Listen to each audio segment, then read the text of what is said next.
Hello, it's Mike Doyle with the Mortgage Firm, and it is Wednesday at noon, so we are live. Every Wednesday, we do an open forum.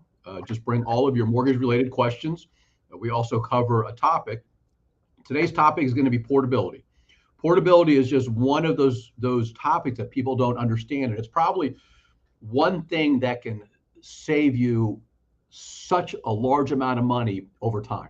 So the portability is transferring part of your homestead portability from one residence to the other. So when you sell your house in Florida and you buy another house in Florida, you can end up having your regular homestead exemption, but you can also have an additional exemption, which is your portability, which will reduce your taxes on your next house for the life of the time you're in the house.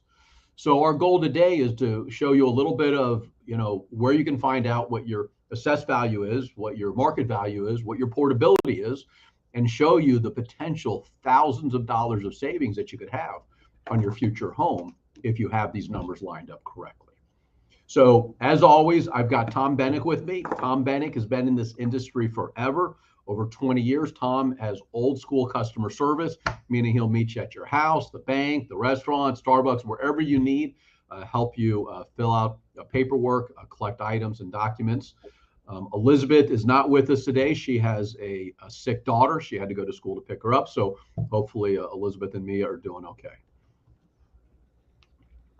Yeah, today is going to be basically like Mike said about the portability of your property taxes. Of course, getting into the homestead exemption, something that you'll file for, once you close on the property that following, or the deadline is that following March. But this is going to be more geared towards you're selling a property and you want to carry that portability over to your new property. All right. So let's go ahead and we'll pull in a few things here. All right. So the first thing we're going to do is, depending on where you are located, in what county you're in, you're going to have different property appraisers that you're going to go into. So we're in Palm Beach County.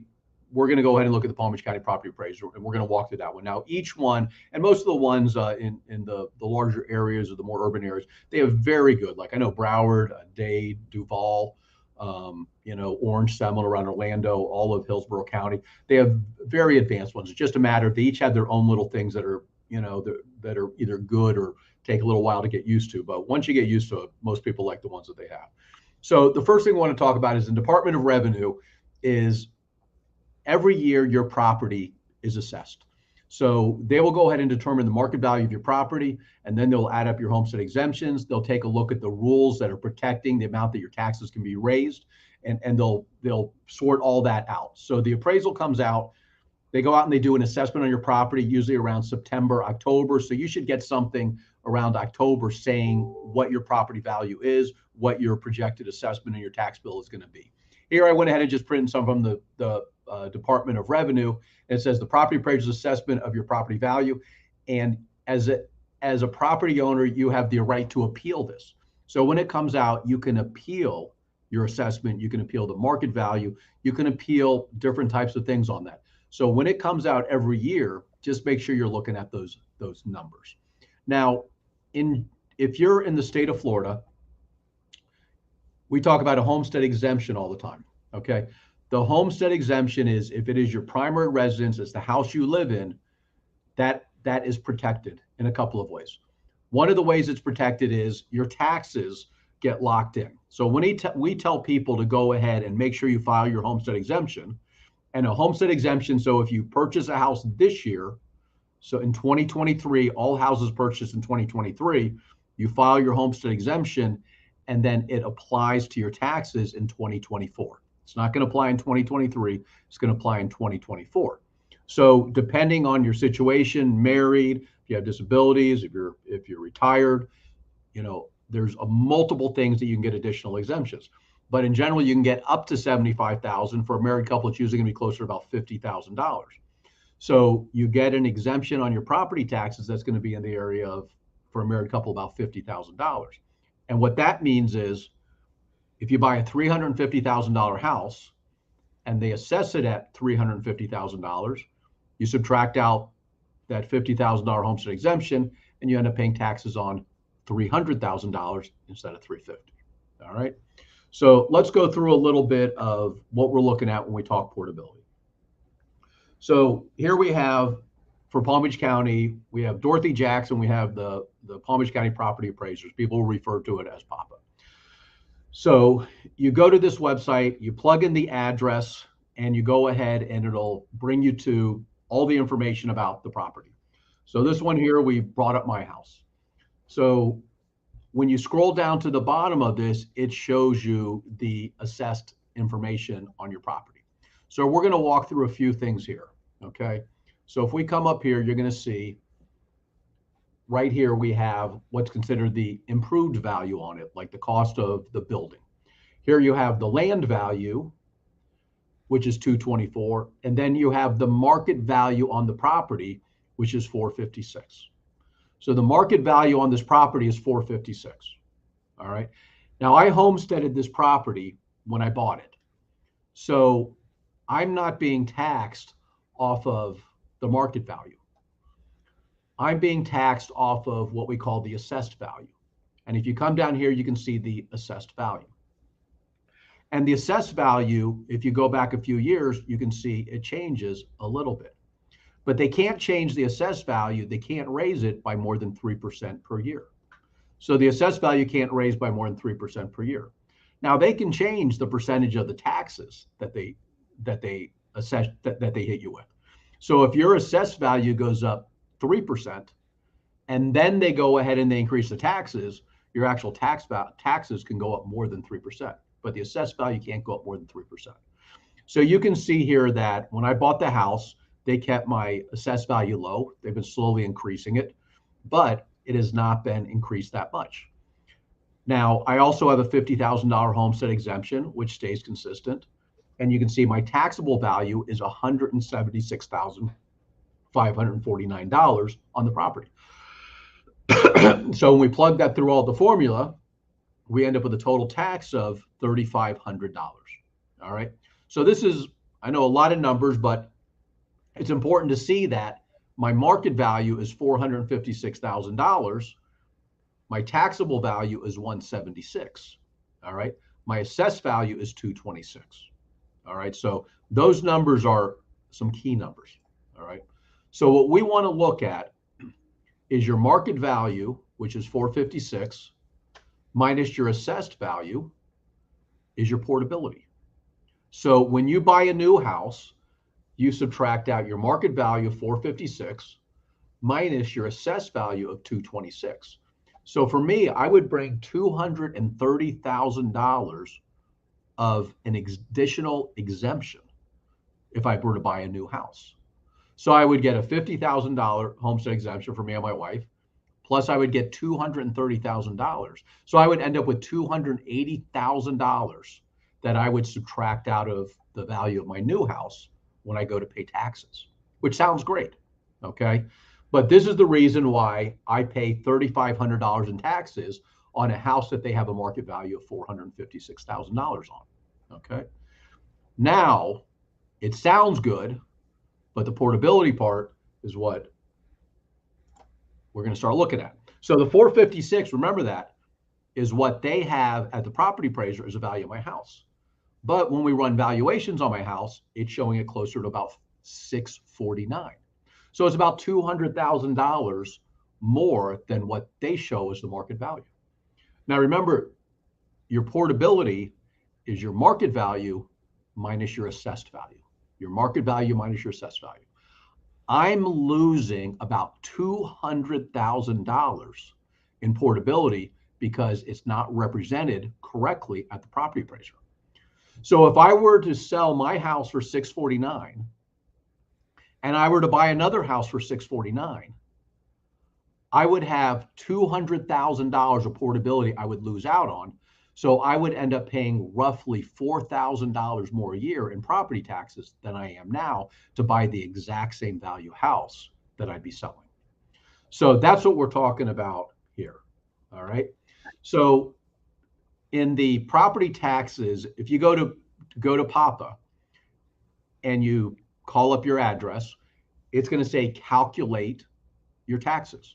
So if you're looking at buying a new house, you can calculate the taxes. So what it says is please enter the purchase price. And so you would want to do this at the location or the address of the house you're looking at buying. So the purchase price will say is $649. So the approximate taxes with no homestead exemption would be $11,000. All right.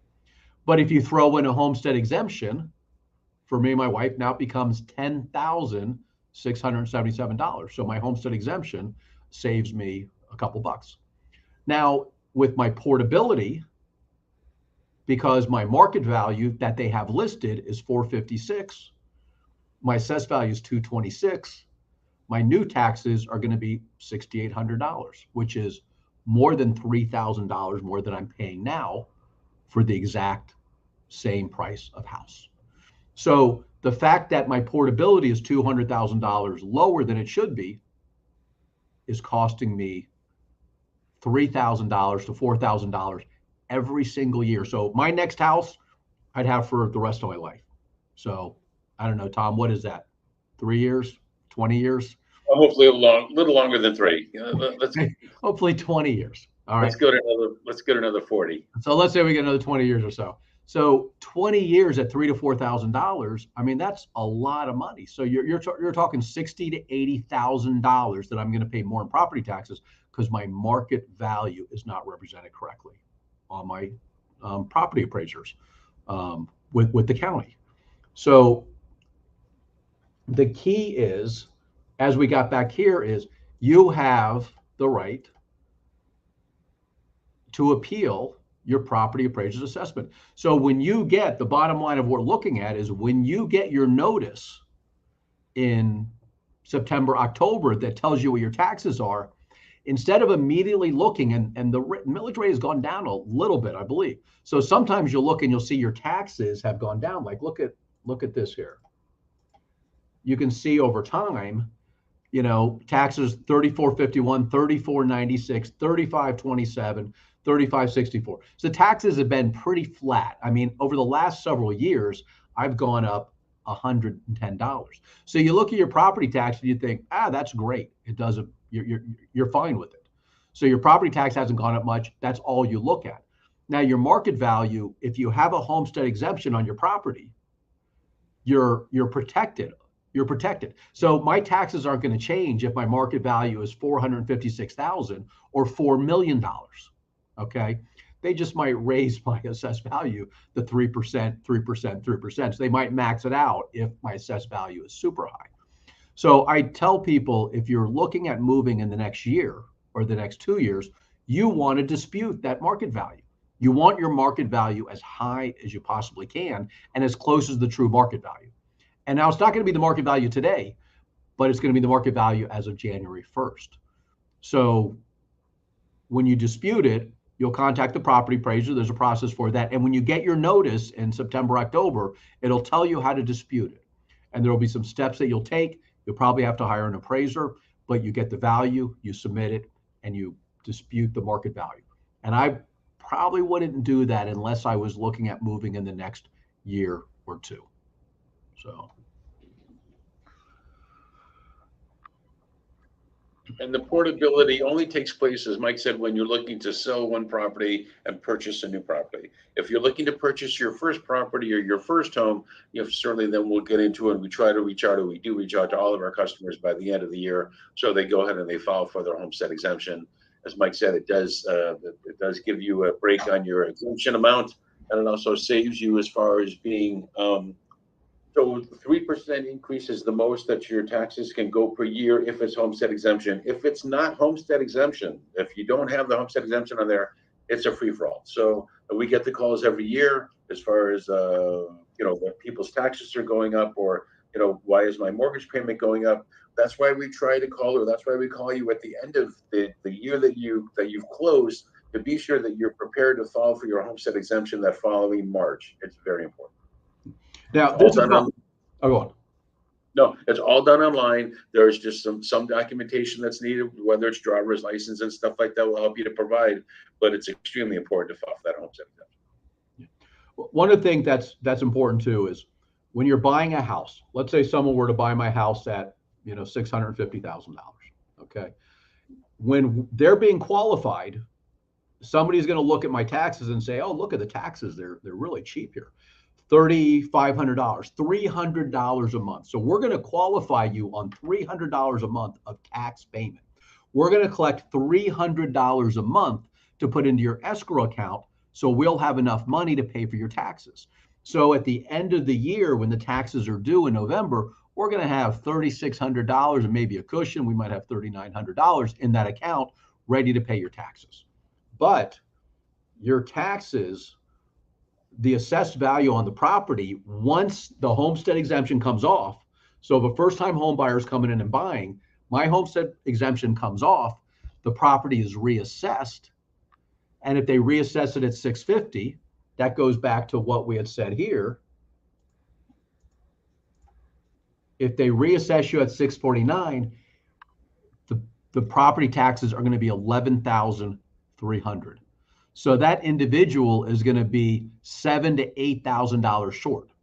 So that's when we get the call in January, February that says, hey, my lender wants to raise my payment $2,000 a month to go ahead and get caught up on the shortage for 6 months to a year. So we want to make sure that everybody knows that this is not a surprise. So when we go ahead and we're talking to our customers up front, I'll say to them, look, you're looking at $300 a month for taxes right now, and we're going to qualify you on that, and that's what we're going to collect. But I want you to know that, be prepared that it could be closer to $11,000 when it's all said and done. Now, the goal is, I know they don't generally want to be fighting with everybody, and it seems to come out like 80 to 90% of the purchase price. And I know I used to say that often, but our very own processor bought a house and they assessed her property for more than she paid for it. Now, there's good and bad in that. If you pay $300,000 for a house and the next 5 houses in your neighborhood sell afterwards for $350,000, you've got a lot of value. You bought in a great area, but they could go ahead and assess you at $350,000, and that could happen.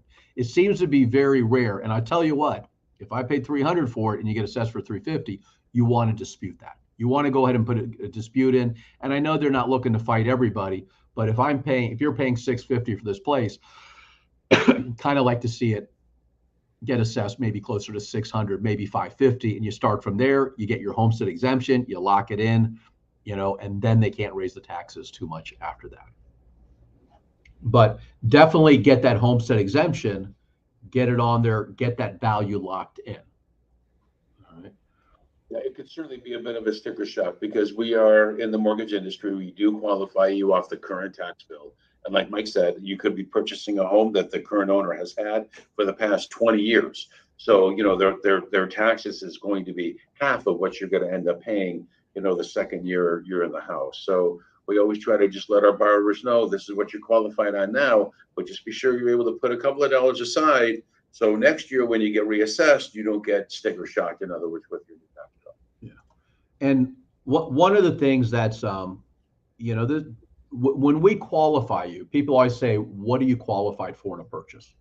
You're not really qualified for a purchase price. Okay. People say, well, I've been pre-qualified to $400,000. I've been pre-qualified to $500,000. You're not pre-qualified for a price. You're pre-qualified for a payment. So you can see the difference between if there's 2 houses next door. Like, let's say that the house next door to me was a rental. Okay. Same identical house selling for $650,000, but it was a rental property. There was no homestead exemption on it. So those property taxes could easily be, call it the 11, let's make it 12,000 because the numbers work better for me. So if you buy that house, we are going to approve you based off of $1,000 a month payment on your taxes. Whereas if you bought my house, we're going to qualify you based off of a $300 payment per month for taxes. So $700 a month more for the house next door right now means that you might not qualify for that house, but you would qualify for my house, even though they're selling for the exact same price. So just keep in mind when you get a pre-approval, and this is what we say with a lot of companies is, I will get a pre-approval and someone will say, Mike, how come you're only pre-approving me for $400,000 and XYZ pre-approved me for $500,000? Well, you look at the XYZ pre-approval and you see that the insurance is $100 a month and you see the taxes are $200 a month and there's no HOA. So it's just not realistic. It's not realistic. So we want to make sure that we create realistic parameters. And if you find something that you qualify for more, that's great. But make sure that when the taxes change to their eventual, tax amount, that you can still afford the house. Because if you're planning on a $300 a month payment and it becomes $700 or $800 a month, that extra $400 or $500 might be way too much for you to afford. And it is a heck of a sticker shock, and I have experienced it where, whatever, you move from one house to another and you do get your first, your tax bill, and then the next thing you know, the bank or the lender is now starting to adjust your monthly payment so you can play catch up on your tax bill. So again, it is just extremely important to file for that homestead exemption. And the other thing that you had certainly brought up is, again, like Mike said, same house, I can afford one, but I can't afford the other, whether it's the taxes that are different on it, whether maybe there's an HOA that's different on it. These are the things that we have to keep going to take a look at. And again, it's not an amount. I'm not qualifying you, or we're not qualifying somebody on an exact amount of 450,000. It's going to become home specific, because once you start looking for those houses, that's when we start to, you give us an address, and that's when we start looking at what the tax bill is, what the association fee is on that property, and you get qualified for that property.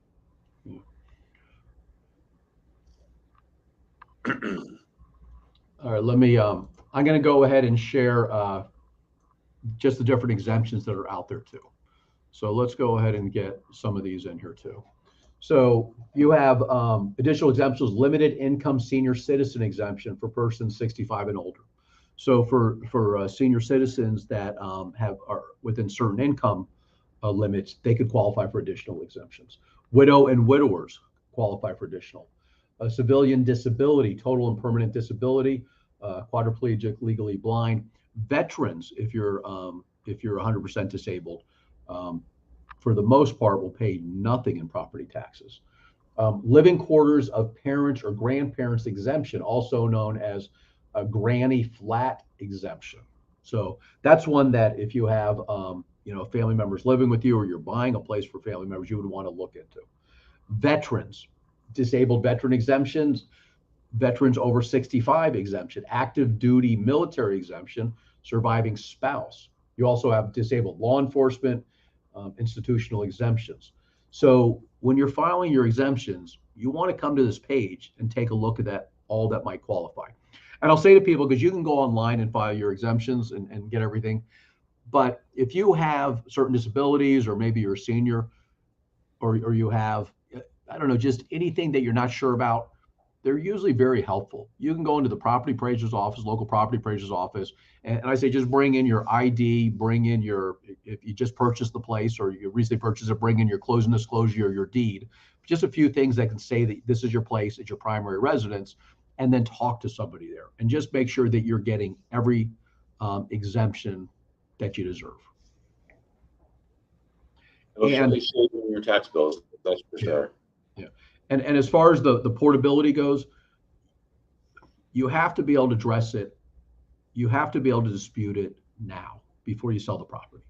Now, my understanding is there are certain forms that could be signed by the buyer of your property that allow you to continue to dispute it, but I don't know, that's one I would not rely on. And I know I might be a little hesitant if I'm buying a house and the person I'm buying from is fighting to get the assessed value as high as possible on the property so he can get a greater portability moved with him. I would be concerned that it would have a potential effect on my initial assessed value. So I would say, if you're going to do this, go ahead and get it done completely before you sell. I know there's some companies out there that will do it. I was researching actually some this morning, but I would go ahead and look at disputing yourself, and then I would maybe reach out to some of those other companies that might fight it for you. But boy, it is well worth the time to be able to get that savings for the entire life of your next house. And they are very helpful at that office, at the Palm Beach County Property Appraiser's office. So you can call them anytime. There's phone numbers on this webpage, and a live person will take your call and answer all your questions.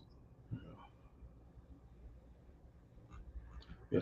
They even have a whole thing on portability. They have how the portability works, important points to consider, and you have, if your office denies your portability application, you can file appeals.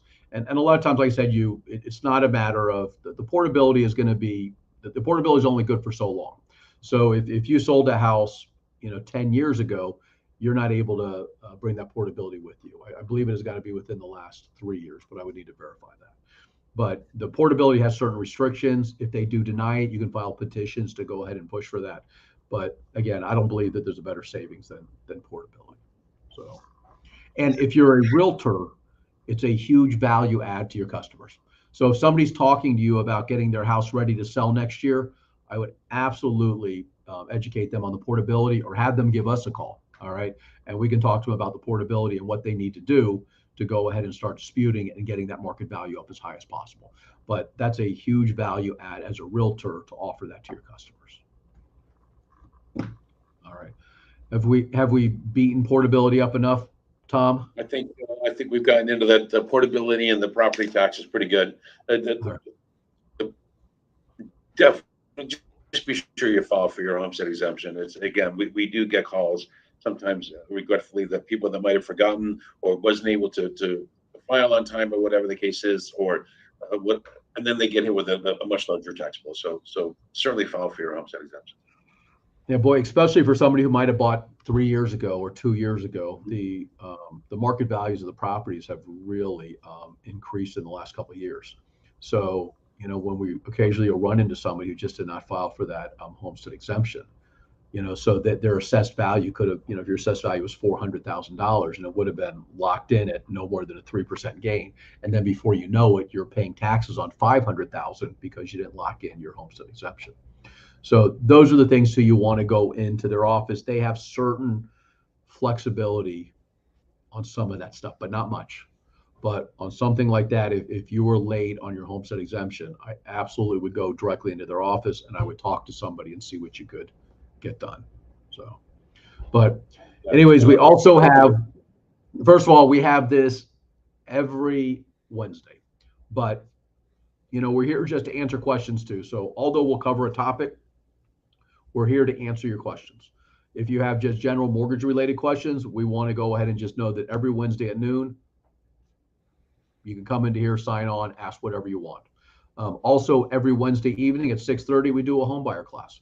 So you can go to tmfclasses.com, and just register for a class. So register for the class this evening. If you can't make it, register for the class, next week. First Monday of the month, we do a mortgages for realtor class. And the first Tuesday of every month, we do a home buyer class for Spanish speaking buyers. So get into the tmfclasses.com, register for a class, or come to our Facebook page every Wednesday and join us on our Facebook Live. Yeah, please like our page, go to the Facebook page. There's a plethora of information on the TMF website that you can go to anytime. And again, we're always available for questions that you might have. Jot them down, keep a notepad by the side of your bed, and give us a call and let us get things started. Look, if you're looking to purchase a property, whether it's in the next 30 days, 60, 90 days, whatever it is, you've got to get started, the starting point. I just came out of a meeting for an hour and a half at a real estate office. Things are really starting to pick up quite a bit. Their open houses are getting very busy. And so if you're looking to move into a property or buy a property, get in touch with us. Let us get you started and get you on the right track. That's going to be your first step. All right. Everybody, thanks for joining. We will see you next week. Yep. See you.